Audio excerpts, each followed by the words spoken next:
Hello, and welcome back to another week of the DP World Tour Picks and Bets. Skylar Hoke here with Tom Jacobs. Tom, no better way to start the year, my friend. One event and one outright winner. Oh man, was that a beautiful Sunday for us? How you feeling? It's good. I mean, that's back-to-back years now. We obviously like Yas Links because we had Thomas Peters last year as well. Hopefully, it's not going to be like the end and like you just peaked too early. This horrible grizzly little beard I've got going on, I'm almost scared to shave it off now because it's almost like a playoff beard or whatever. So I'm sure by the end of this week I can shave it off. But no, I mean you can't ask for a better start than the 1-2 finish. I guess if we're being really like fussy, like Guido and Francesco were both there for a long time as well. Yeah, I mean, we were all over it. I mean, there's weeks that you just have it, and last week, thankfully, was one of them. Right? I mean, outside of what Luke Donald was the first round leader, right? Donald was, and outside of that, he led by one. So the rest of the rounds, we had somebody in first place after every single round, right? Yeah. And that's just a fun way to start the year. And we had a beat on the course, and they played well. I think the Hero Cup advantage definitely was a way to go after it, as a lot of guys had rust kind of going into it, and it was great to see Victor Perez. That shot on 17, literally one of the best golf shots I've ever seen. Unbelievable. Yeah, it's weird because like I didn't really buy too much into the hero stuff. No, obviously you gave a lot of data sort of backing up why you did it, and Brad was very high on the best, kind of led you guys, I think, to Victor Perez in a sense. But mine was more to do with the kind of Kyle Phillips stuff with the Bernardus and where he'd won before. So different ways of getting to the same result is great. Yeah, and I mean, to be honest, I think Minwoo Lee could have won it as well. Either of those two players winning it would have been absolutely fine. I mean, for me, I mean, it's great for us that Perez won, but like, I thought that Minwoo Lee was really unlucky. Actually, he burnt the edge on 7 for an eagle and actually ends up with a birdie. He had a couple of birdie putts go by. I didn't see 17, so I don't know how he bogeyed 17. I imagine it wasn't great. He was in the bunker, or I guess he was just missed the bunker, didn't get up and down, missed a 6-footer, burned the edge. Yeah. So really and truly, I think like he played incredibly well. The conversations between him and his caddy all day were really succinct, really precise, well followed. And if he can rein in all his, because he's very aggressive, if he can rein it in and tidy his game up, he's going to be a force, I think. Oh yeah, I mean, this is the best stretch. That's been the Minwoo complaint. We'll talk about him in a little bit, right? Yeah. We'll get into him, but yes, I mean, Perez did not basically give up any opportunity that he had. There wasn't any really mistakes outside of a triple on Thursday. Everything he capitalized on. Obviously, 18 was almost a disaster, but he did everything he really needed to do. It was good for him I to was just win. waiting for Soderbergh just to kill us. Like he was right there, wasn't he? And he didn't get up and down. And if he had not done that, wow, if he'd have birdied, it could have been a really horrible result for us. 100%. I mean, it had the flashbacks of Fox when Perez ripped it out. That's what it was. It was a 2-stroke lead going into 18. You have that swing, and then you just never know. But yeah, we stay in this part of the world too, as we go to the Dubai Desert Classic this week, a course that we've seen longer than Yas Links, Emirates Golf Club. And the big difference from last week to this week is one golfer, right? And it's Rory McIlroy. I mean, we're seeing what's happening on the PGA Tour right now with Jon Rahm. Similar odds, shorter odds for Rory over here. I think we just have to discuss it off the top. How do you approach the week when you have somebody of his form and caliber and success, here teeing it up? See, I think so. Jason put it to me like, who would I rather bet, Rory or Rahm in their respective event? And I said Rahm, and the other two disagreed. And I get it. You would say that Rory is like a clear level above DP World Tour fields, right? And Rahm is actually amongst 5 or 6 of the other better players in the world at Torrey Pines. But I think that Rahm's skill set just goes way beyond in a differential, and it highlights that at Torrey Pines. Whereas he won last week at basically a putting contest, as he likes to call it. Whereas I think when Rory is the absolute nailed-on favourite to win, no question, is the best player in the field, I think that's when he struggles the most. Like you see him come over to these DP World Tour events, and he doesn't always have it. And he is the second best golfer in the world right now. Jon Rahm is the best, and they are clear 1 and 2 above everybody else. I think he can be beaten, and I think it's great that he boosts the value of the rest of the field.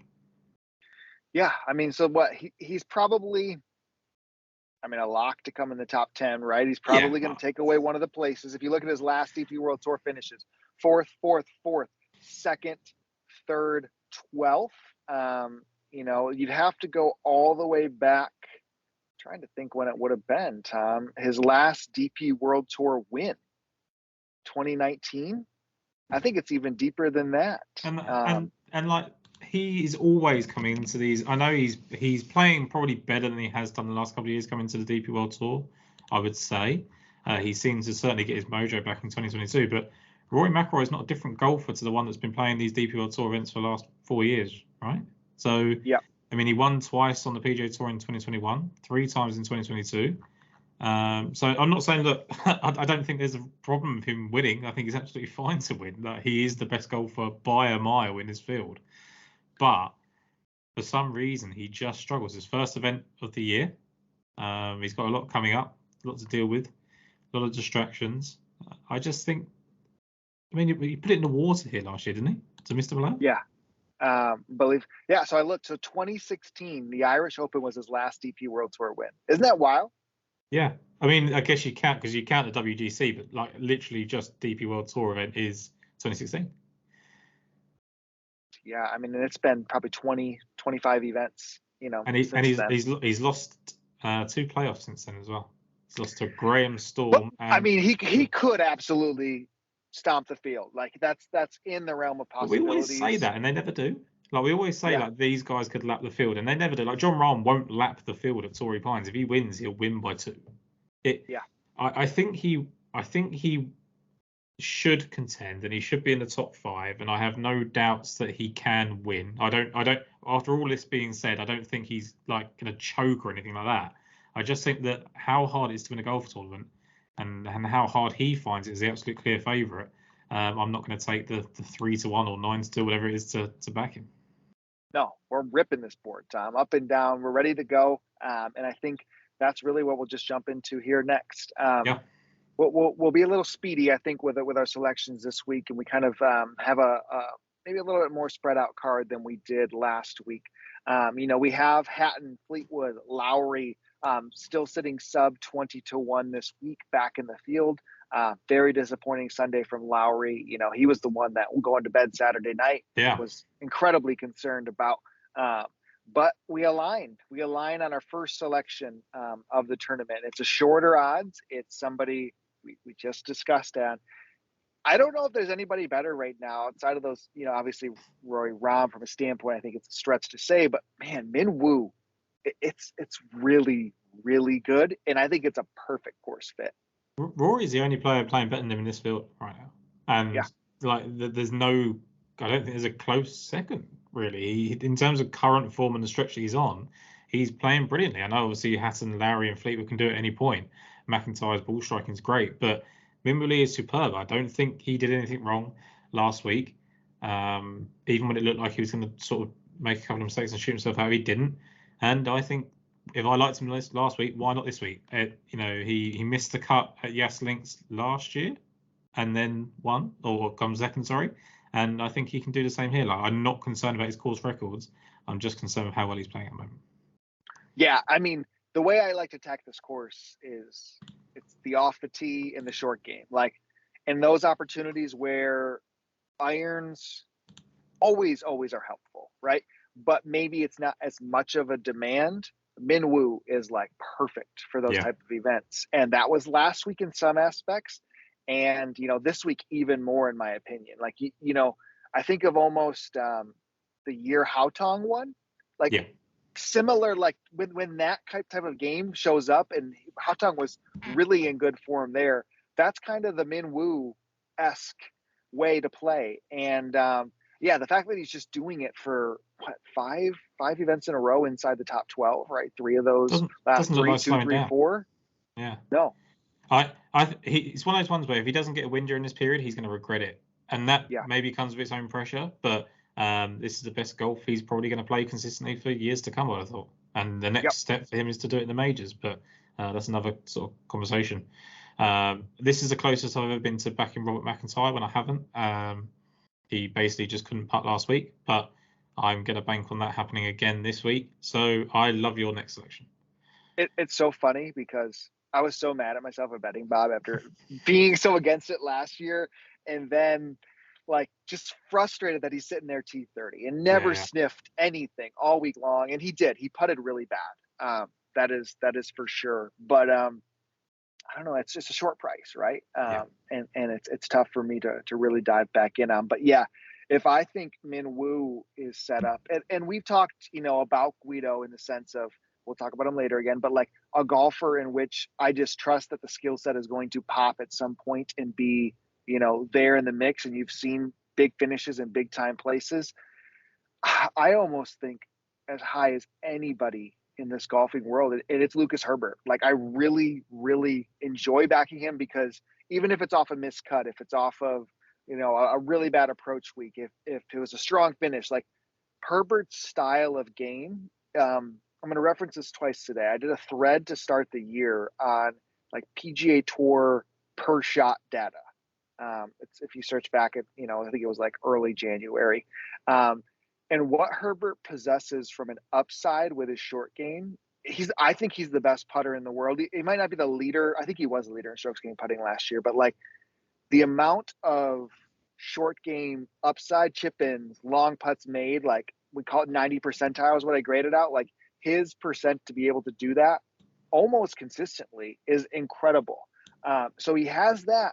And then the other best part of his game is off the tee, right?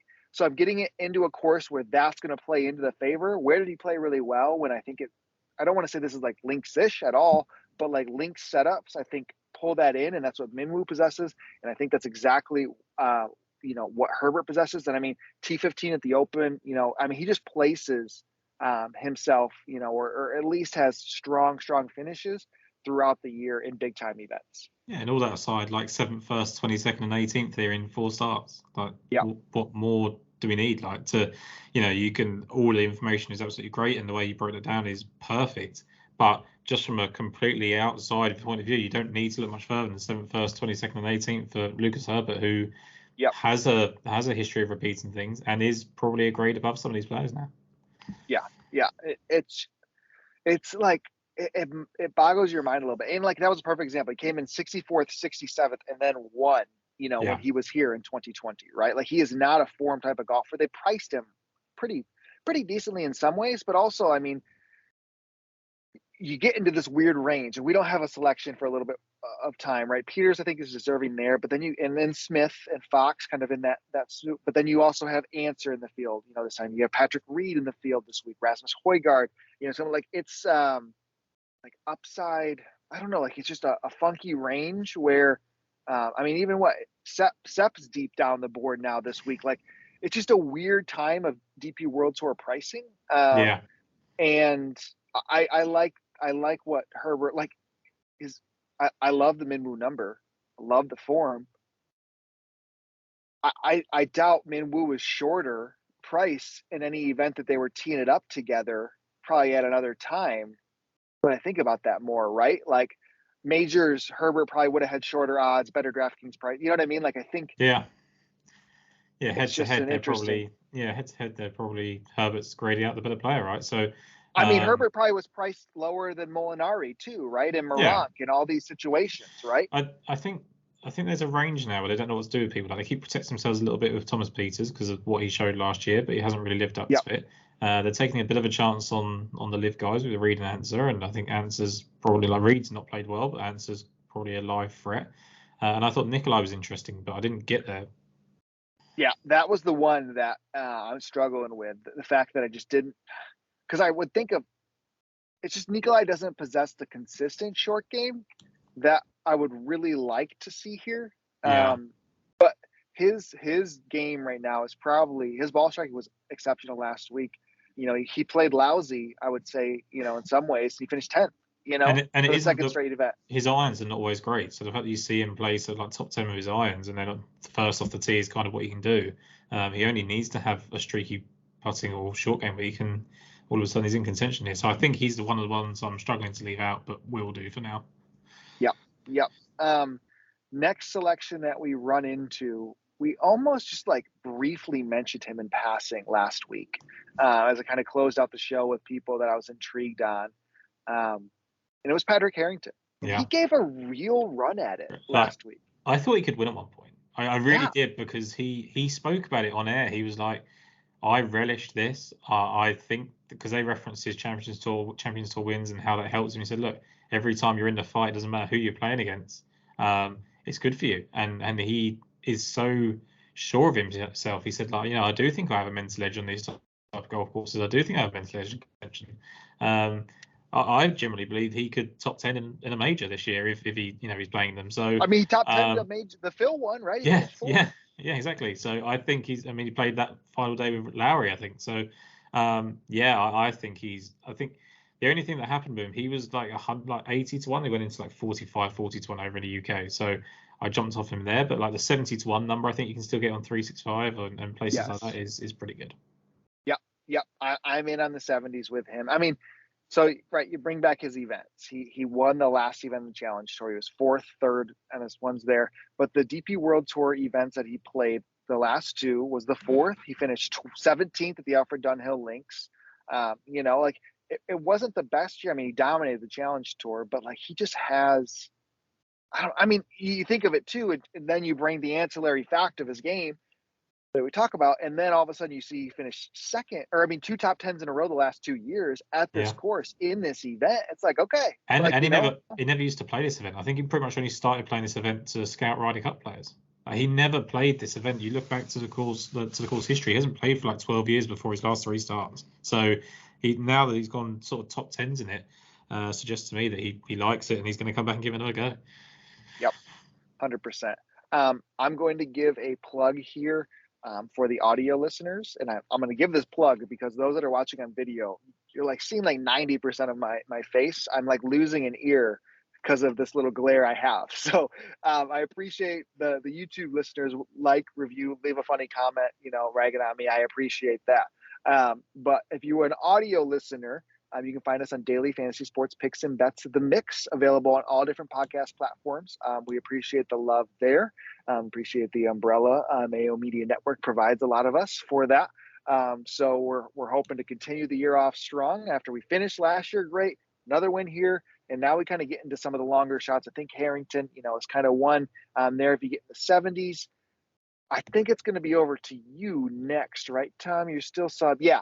So if you want to go into, you might have 2 of them before my next one here. So you want to go back to back?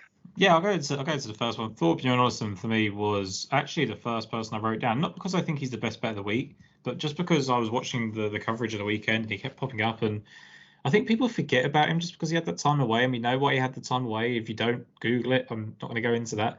But when someone goes away like that and then they come back and they're a little bit rusty, as long as it's not injury related or loss of form related, I'm always quite intrigued by how they're going to bounce back. And he's been brilliant since he won again the British Masters, and 24th in approach last week. He was 6th with his irons on Saturday and gained in each of the 2 rounds over the weekend. He was 8th in strokes gained off the tee, gained every round, top 10 on Friday and Sunday off the tee. He finished 20th, but he was actually 11th going into the final day, and he's only 3 shots back of the lead. So he was pretty poor in I don't know if you call it contention because it was so bunched. Like I feel like if he was just 3rd and there was a distant 5th and 6th, whatever, I think he'd have given it a real good account. I think he just got lost in the group. But he's been 3rd, 5th, 7th, 8th here in 10 starts. He's just got 2 missed cuts. One of them was on debut. So that's 4 top 8 finishes in 10 starts at this golf course. He just feels to me like he's the type of person in this range that can win a Rolex Series event, and that's what we got here. So Thorbjorn Olesen for me. And then the other one was Henrik Stenson. I found it.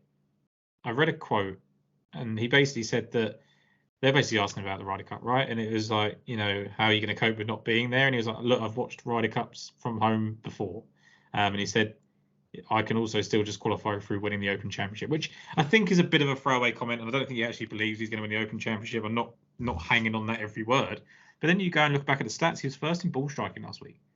33rd in driving distance, 2nd in driving accuracy, 1st in greens and regulation. What has Henrik Stenson been in the past? He's been a ball striking merchant. That's what he is. 12th in strokes gained approach, 6th off the tee. Open with a 68 last week, closed with a 66. He's only been positive about the fact that everyone that's spoken to him has been nice to him. So I don't think there's any reason for those kind of concerns. I look at Padraig Harrington reinventing his career 3 times over and think Stenson could do exactly the same. So at a similar price to Harrington. I actually think, well, Henry Stinson's actually, you can get 100 to 1, 90 to 1 DraftKings Sportsbook. I think that's great. I think that for somebody that's clearly got a reason to, play well, he's won at this golf course before.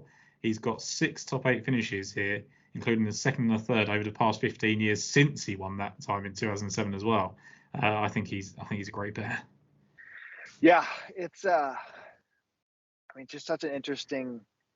You never can really quantify like motivation and like be able to like, because everyone's gonna have something. But man, if you have, they all have chips on their shoulders, right? Yeah. And that is one part of the equation. The other part is they're pricing them with opportunity. Like if you think Abe Answer is Abe Answer, Abe Answer a year ago, what did Abe play this event last year? I don't think he did. I think he played maybe Abu Dhabi. He played somewhere. He played Wentworth in the middle of the year, but that was post live too. But like you weren't even Reed, like what I mean? Like they'd have been 25, 28 to 1 easily. Yeah. I don't think you would see like Minwoo and those guys. I mean, they were. So like you have opportunity if you believe those guys have the same form. And I think Stinson's just a bit different. I think that he's not going out there and doing what the Westwoods and the Poulters are, that are very vocal, and you can have whatever beliefs about them if you like, but he's just kind of I feel like he's just accepted that he lost the Ryder Cup captaincy, signed that away, and he's like, look, I'll just make the team. And I don't believe that he believes he's going to win the Open Championship, but I do think that that's a great. You wouldn't even mention it if you weren't playing well, and the fact that he was top 20, had 2 great rounds, ball striking, the lights out, everything you want to see from Stinson returning to a golf course. And we've seen it with Harrington. The older guys can still win on this tour. It doesn't happen as much on the PGA Tour now, but DP World Tour, I think it's still possible. Yep, 100%. I'm going to go into my next 2, both at 100 to 1, and it's just similar. I mean, you got to hear the Guido spiel, last week, and wake it up to a low Guido round. There is just that makes a Thursday time, and there was so many people that backed him. So from the bottom of my heart, like I just love what our man has created, and I mean he's playing exceptional golf, right? I mean you see somebody get through there 36 holes, and be right there. Of course, played himself out of it over the weekend. Had multiple chances either to place or at least, get a run at it. And you can say the same thing with Molinari too. They both threw that away in some ways for what they had ahead of them, but you're still getting triple digits once again, this part of the world where he's played well at. Driving test, I mean, that's the way Guido's game has shifted to more of a short game versus, the long game. But, he was positive off the tee. And really, really good with the irons. So I think it's enough to keep going back to the well.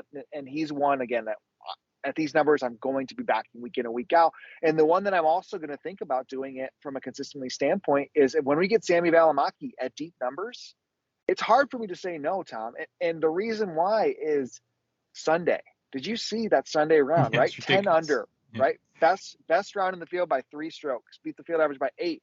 And he was also, I believe he was inside the top 10. I think he might have been 4th after the first round too. So, he had basically bookend great rounds, was struggled Friday, Saturday. I mean, we saw him be decent in like big events, Scottish Open type events. Like he has incredible upside. We know it's in there. It's, can you string it together just like Guido for 4 days? Because I believe they can beat the best of the best of the DP World Tour. At 100 to 1, I'm going to go to war with both those guys. Yeah, I think that Guido's form doesn't look great. He was like miscut, 40th miscut, I think, but he was 12th at the 36 hole stage the year that he made the cut and just fell away. And Valimaki a bit the same. He was like 20th at the halfway stage and fell away. Like they are just those type of golfers. Guido showed it on Sunday. Like he just went away. But his best guy, he hit that shot where he just drove it in under the wind, and it was remarkable. Like I watch him and like some of the chips around the green and stuff. He's at his best when he has to be creative, and I think that's something you've got to keep in mind for him. Like you think about these kind of flat track courses where you might think he can string birdies together, but no, I think he's at his best when he is really tough, and he has to pull off like the kind of hero shots. I think he thrives under that. I think there's something about him. Yeah. In France, obviously, when he won, that shot he hit on 18 was incredible. And Valimaki's the same. Like, it's just streaky. And once you get to, I think we say this quite often, once you get to the kind of 100 and 151 mile, you're just looking for the guys you like, right? Yeah. You're just looking for the guys. I mean, like Rafa Cabrera shows up in this part of the world all the time. Sebastian Soderberg was great for the most part last week. I've gone with one more who's a little bit more kind of volatile and, just hasn't been himself for a long time. But Andy Sullivan, very hit and miss here at this golf course, but he's also got a second, a fourth, a sixth, and a 12th. And he finished 17th last week, and he improved every single day of his irons. So he was terrible Thursday and Friday of his irons, but then just picked up over the weekend. And he was 11th and 16th in back-to-back weeks in Spain as well before the break. So I think there's actually some consistencies creeping into Sullivan's game a bit now, and we're talking about a guy that has, like I said, 3 top 6 finishes in his last 7 starts here. It's pretty impressive. So last 8 starts maybe, but he's got a 12th as well on his debut. So there's something about this golf course that he obviously likes. We know he can look. You can wake up with Andy Sullivan. He's either going to be 8 over through 5, or he's going to be 8 under through 12. Like it's just Andy Sullivan. And when he's 40 and 50 to 1, it's very, very hard to be positive about him. When he's 110 to 1, in an event that I think anyone can win, you look at the winners list and it generally seems to go to a bit of an elite. But I think that the field's not as stacked this time. Like, Rory's a clear favourite above everybody, and the kind of people behind him are not playing in the way. Like, you had Victor and Rory last year, you had Paul Casey and the others the year before. But look, Herbert and Bezwedenhout won, contested that year in 2020. They weren't the best of the best then. Houghton Lee beat Rory. I think you can do it. Stephen Gallagher went back to back here twice. So it's just, I think it can be done. Yeah, and we talked about it last week. Why we're willing to take on those guys is like because I don't stare at Hatton, Fleetwood, and Lowry and wake up scared. I mean, I didn't love Lowry in contention. The odds, it was as if Lowry is on a different tier than those other guys. Not to say he isn't, but Sunday showed up, and he almost needs like it to be like it was there for him to take all day. He had the opportunity, like he had the putts. There was nothing really. He wasn't grinding for anything, so he could just win. And he didn't. And I think he's at his best when he actually has to, like, Rory pushes him all the way at Wentworth or whatever. Bit of a motivation thing, probably just a bit lackluster. And also just cold with a putter, which is what it is. But Perez and Minwoo didn't give him anything, and it kind of caught up with him. And I think, Fleetwood's been pretty disappointing since that win at the Ned Bank.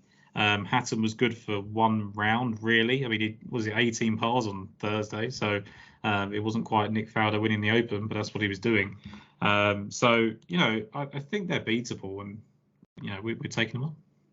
Yep, 100%. Close us down here with one of my favorite things that we get in this event every year, and they always have amateur invitations to the best of the best, not just like country representatives or, like qualifiers, things like 1-2 in the world amateur golf rankings are teeing it up this week. Ludwig Aberg, he is the number 1 golfer in Wager. I would say probably deserving so, and he's actually better priced of the two. He's 225 to 1 on some books, as low as 125 or even 100 to 1. And he had multiple victories as an amateur on the Nordic Golf League when he got going. He was kind of coming out with Vincent Norman, countrymate Swedes, and Ludwig is deserving. He's a Texas Tech playing there, great college golfer. But he's not the one that I'm siding with on my card. You look at his last events, 8th, 5th, 3rd, 7th. He just hasn't, when he's gotten PGA or Euro starts, hasn't really taken advantage of them. Now, the number 2 amateur in Wager is Michael Thorbjornsen. And what separates for Thorbjornsen to me is, they are neck to neck, the best amateurs right now in college golf. He's gone 3rd, 8th, 1st, 11th this fall, his last 5 events. But we got a chance to see Thorbjorn at the U.S. Open, and he missed the cut at the U.S. Open. But what they doesn't reflect in there is he led the field in strokes gained off the tee on round 2 of that event. So it was something where I had to double dig again. A major, right? A major championship that you're having an amateur lead the field. The last time I seen something like that was when Will Zalatoris hit like 18 greens in regulation at Shinnecock on Friday when people were dying out there. They were like literally couldn't. That was Saturday was even worse. But Friday people struggled, and Zalatoris was pounding greens as somebody who was a no name at the time. So what does Thorbjorn Bjornsson do the next week, right? He gets an opportunity to tee it up in the Travelers Championship. Kid is an amateur. He literally was in contention on the back nine on Sunday, finishing solo fourth in that event.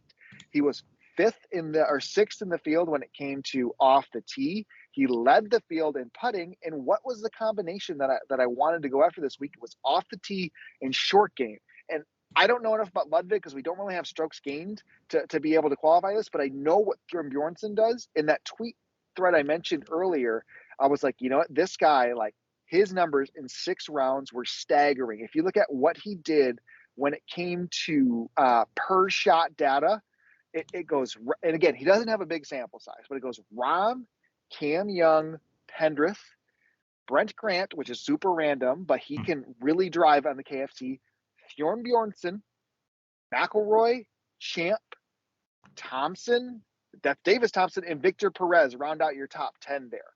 Small sample sizes for a few of those, but of the small sample sizes, we're seeing Victor Perez win an event, Davis Thompson go head to head with, Rahm on a Sunday like that. And then you get to see what Thorbjorn Bjornsson did at the Travelers. So his odds are short. I think he's 130 to 1 is the best price we can get at DraftKings there for him. I mean, somebody that's finishing fourth in a PGA Tour tournament, not many people in this field have that, and we only have a limited amount of starts for him. So I am going to go take my selection with Thorbjorn Bjornsson as my final one. Yeah, and he did make the cut in the 2019 US Open at Pebble. Like he opened 71-73, shot 84-76 over the weekend to finish literally last of the people that made the cut. But to put it into context, like Patrick Cantlay opened 73-71, Tyrrell 70-74, Jason Day 70-73, Tiger 70-72. That was the kind of numbers that he was performing over the first 2 days. So he's got a real talent. That was 4 years ago. Yeah, I mean, it's just the pedigree of these kids coming out. Take a shot. Sam Bennett got to play it. I mean, I probably back the one every year and see that. But I have high hopes for Thorbjorn Bjornsson. And there's going to be enough, to round out DraftKings lineups with him in Ludwig, I believe, to close us out. So we'll keep it a little bit tighter. Can we review our betting cards for us? Tom, you want to go first? Yep. So minimum lead for me, 22 to 1 best price. Thorbjorn Olesen, 80 to 1 best price. Henrik Stenson, 100 to 1. And Andy Sullivan at 125 to 1. Perfect. So I am on with you with Minwoo Lee there as we start. So 22s is the best price there still. Lucas Herbert, 35 to 1. Padraig Harrington, 70 to 1. And I'll go top 5s on the rest here. Guido Migliozzi, 100 to 1. Sami Välimäki, 100 to 1. And Michael Thorbjorn Bjornsson, 130 to 1. Tom, you said it to end the show last week. You can't win them all if you don't win the first. We can win the first and the second, man. Let's stay hot. You can't win the ball. We don't win the second. I'm just going to keep saying it until we can't. I must admit, like, if I could take one name off your card and put it in mine, it would be Lucas Herbert. So anyone that was kind of on the fence about taking that pick, take that pick, I would say. Love it. Thanks, Tom. Good luck, everybody, and we'll catch you again next week.